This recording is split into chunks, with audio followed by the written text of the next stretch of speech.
In a quiet village nestled among green hills, there lived a man named David. Everyone knew him, but not for a good reason. David had a short fuse. Even the smallest things could set him off, and when he got upset, he'd say hurtful things he didn't mean. Because of this, people kept their distance. His neighbors steered clear of him, and even his own family had grown tired of his outbursts. Deep down, David didn't want to hurt anyone. He always felt bad afterward.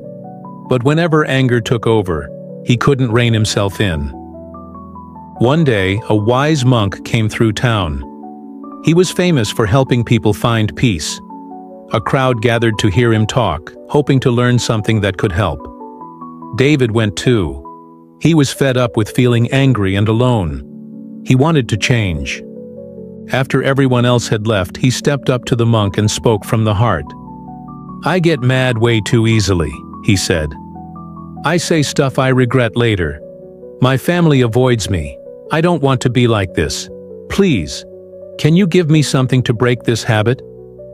The monk listened without interruption. Then he slipped inside for a moment and came back holding a small glass bottle. "Take this," he told him. "Anytime you feel your anger rising, take 3 small sips from this bottle. Then, stay completely quiet for a bit. Do this every time you feel upset." David accepted the bottle and thanked him. The next morning, someone cut in front of David in line at the bakery.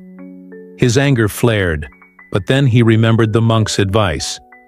He grabbed the bottle from his pouch, took 3 slow sips, and held his tongue. He didn't say a word. A few minutes later, the anger faded. He kept up this new routine every day. Whenever he felt upset, he drank from the bottle and stayed silent. Gradually, he noticed a shift, not just in his mood, but in how people interacted with him. His home felt more peaceful, and his family spoke to him more gently. After 10 days, the bottle was empty. David went back to the monk, grateful. "Your remedy worked," he said. "Every time I used it, my anger disappeared. But now I'm out. May I have more?" The monk gave him a gentle smile. "There was no remedy in that bottle," he said. "It was just water." David blinked in surprise. "Just water?" He nodded. "Yes, it wasn't the water that changed you. It was the silence. By taking a moment to sip and then staying quiet, you gave yourself time to cool off. That brief pause made all the difference. When we lash out in anger, our words can cut deeper than we mean. Words you can never take back. But silence creates space. It lets your heart settle and your mind clear. In that pause, you find true strength. The strength to respond with wisdom instead of rage. That's where real change begins. From that day forward, David didn't need the bottle. He had learned the power of pausing and self-control. Whenever anger started to rise, he simply held his silence and let the moment pass. His words grew softer, his spirit lighter, and his life more peaceful.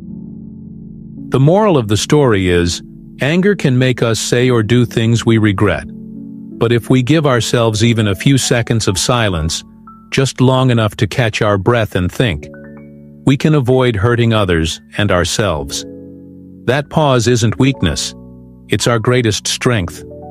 With practice, those few seconds of calm build stronger relationships, fewer regrets, and a more peaceful life. In the end, it's not about never feeling anger, but learning how to control it.